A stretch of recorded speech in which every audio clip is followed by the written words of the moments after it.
surprisingly tame for a superspeedway race, but also a breath of fresh air. We'll talk about that, your thoughts, plus the playoff standings in this new episode of Above the Yellow Line.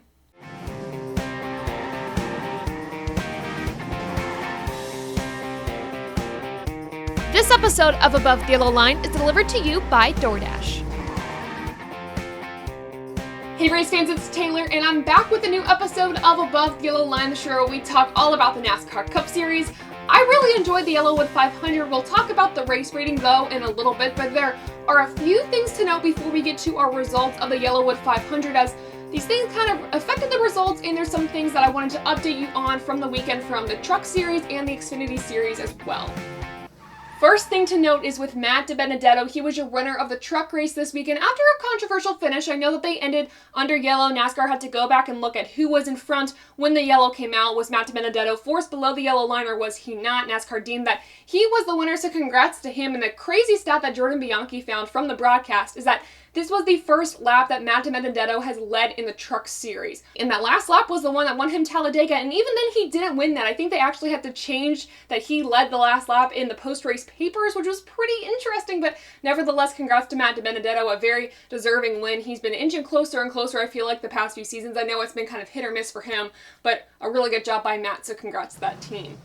Second thing to note is with Jordan Anderson. If you watch this race, you know he was involved in a really scary wreck. His car caught on fire. He was trying to exit the car as he ran into the safer barrier, was almost launched from his window from what I saw. He was airlifted to Birmingham to treat some injuries. Here's what he said after the race, issuing a statement on Twitter. He said, quote, "So grateful for all the prayers and support. Have been in some great hands with all the NASCAR and UAB nurses and doctors. No doubt God's hands was protecting me through that one. Scariest moment of my racing career by far. Ended up with second-degree burns across my neck, face, right arm, hands, and both knees. Getting cleared to go home tonight, as of Saturday night. Doctors say everything should be healing up within a few weeks. We'll keep everyone updated on the healing process, but just thankful it wasn't worse." We are all relieved to hear that Jordan Anderson is okay. Obviously, he has some recovering to do and some healing to do, so we hope for the best for him as he continues that healing process and hope he can get back in the car soon when he's ready.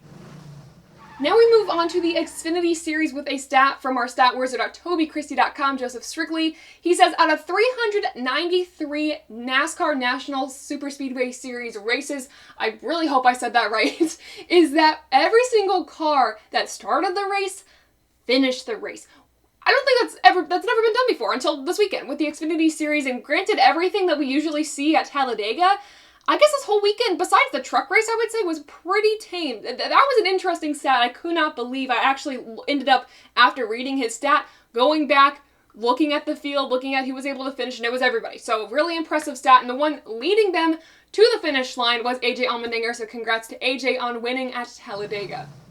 Now moving on to the Cup Series, this is an update that affects what we see in our results. So if you remember from last week, I made a video on it too, that Alex Bowman announced Thursday that he would not be competing at Talladega due to concussion-like symptoms. This meant that his seat was empty and needed to be filled. The guy to fill it was Noah Gragson, so he moved to the 48 this weekend. Of course, though, he was supposed to be racing in the number 62 for Beard Motorsports. The guy to fill his seat was Justin Allgaier, making another start in the Cup Series after all his years of racing. This was his first start, though, in the next-gen car, so it was pretty interesting to see how he did during the day on Sunday.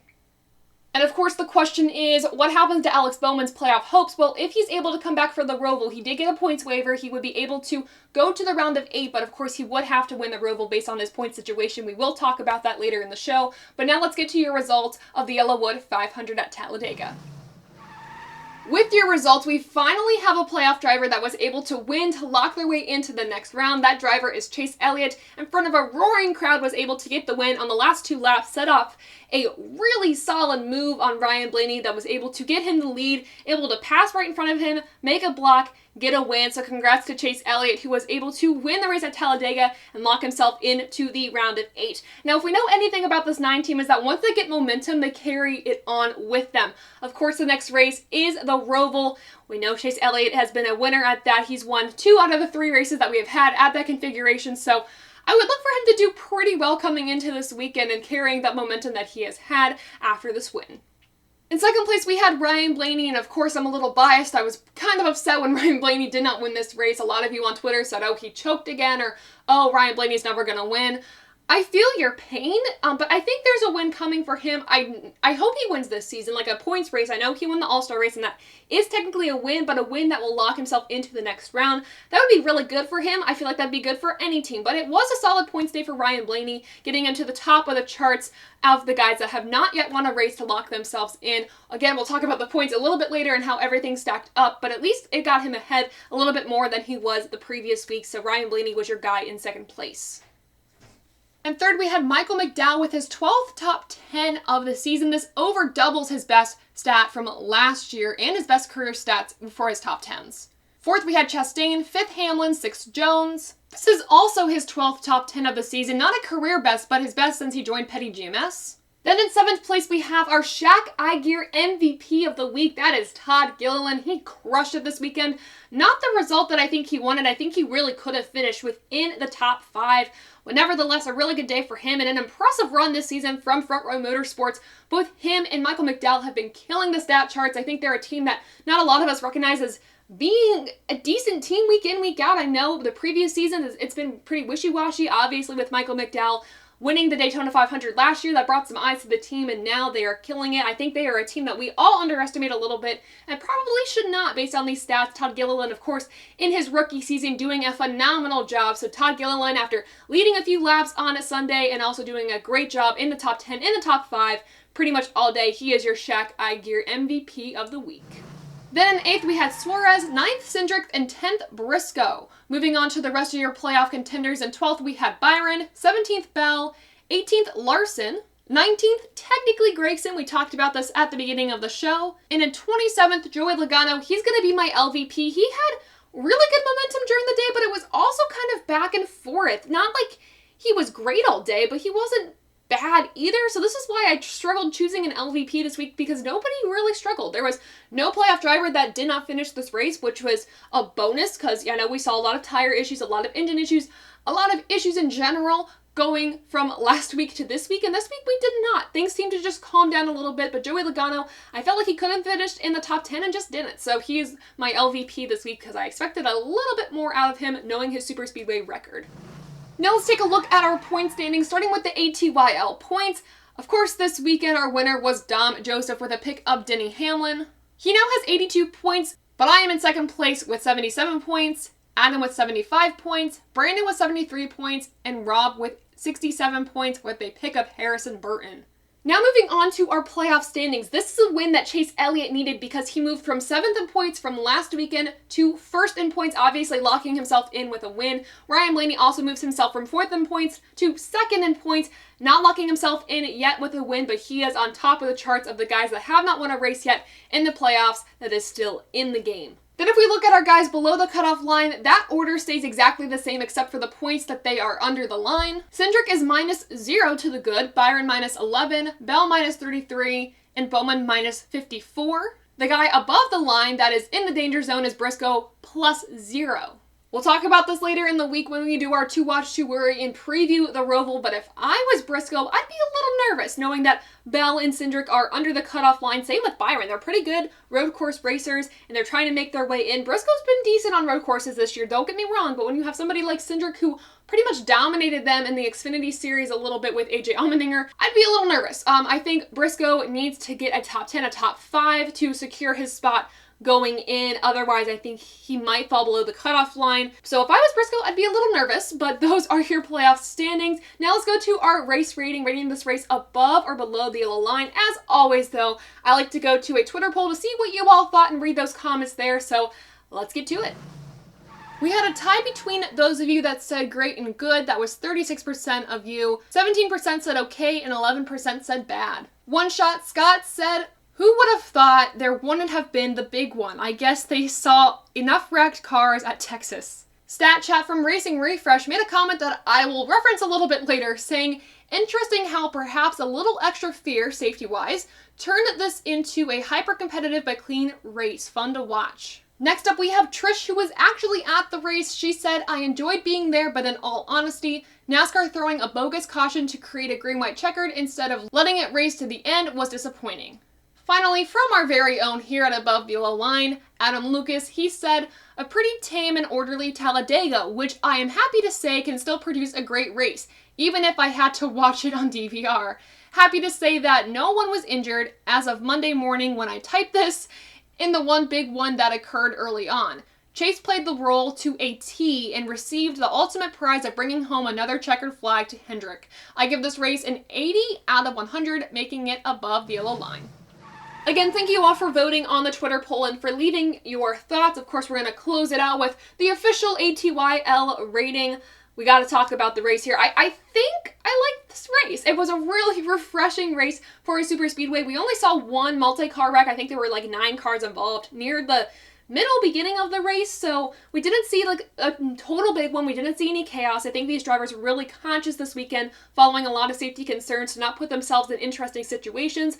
One moment that stuck out to me is when Ross Chastain was going to block Ryan Blaney in the middle of the race, I think, and he decided not to. He kind of pulled back, and for me, 1, character development.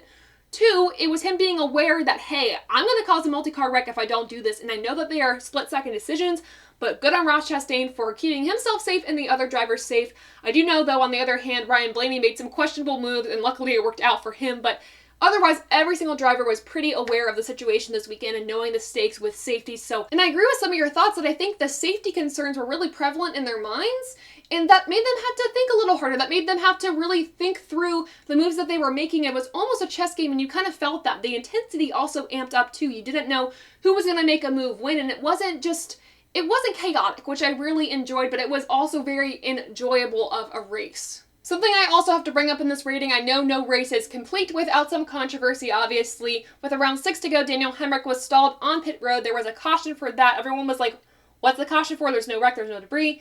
It was for Daniel Hemrick. I know a lot of people on social media were saying, oh, this is just NASCAR wanting to do a green-white checkered shootout to the end, make things interesting. I would agree with that a little bit. I would say, yes, it's pretty convenient, but also we had some really good action. It was almost like, you know the game. I put this on Twitter. When you have a baseball bat and you're trying to stack your hands on top of the baseball bat, right? That's how I felt the lead changes were like. We had the most lead changes this season in a single race, and that was really impressive to watch, and you felt that every single lap, somebody was getting a new position.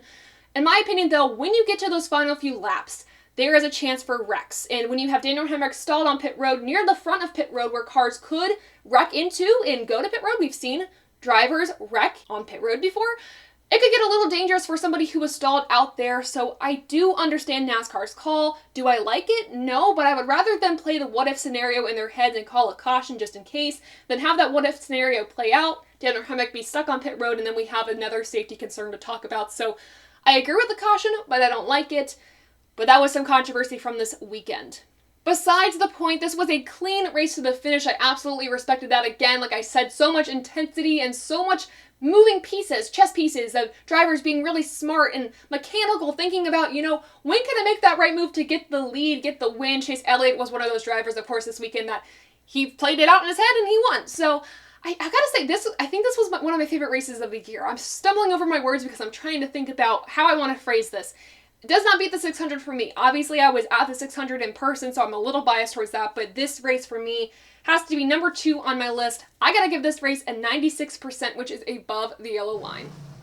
So what did you think of the Yellowwood 500? What did you think about that caution at the end? Let me know in the comments below, and with that, we are done with this episode of Above the Yellow Line, the show where we talk all about the NASCAR Cup Series.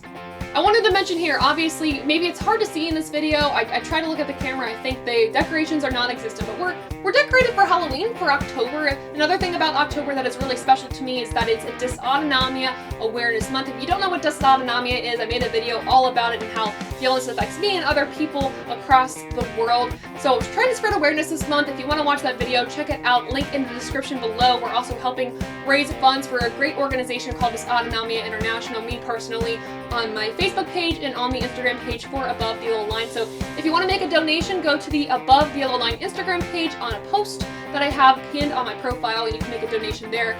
Otherwise, if you just want to keep up with the Above the Yellow Line stuff, make sure to follow us on our social media pages at _TaylorKitchen_ on Twitter for post-race polls and daily questions, and search ATYL on all your favorite podcasting platforms. Also, make sure to check out TobyChristieCom on all social platforms to find great motorsports content, and TobyChristie.com to hear and read more from the team and your favorite drivers.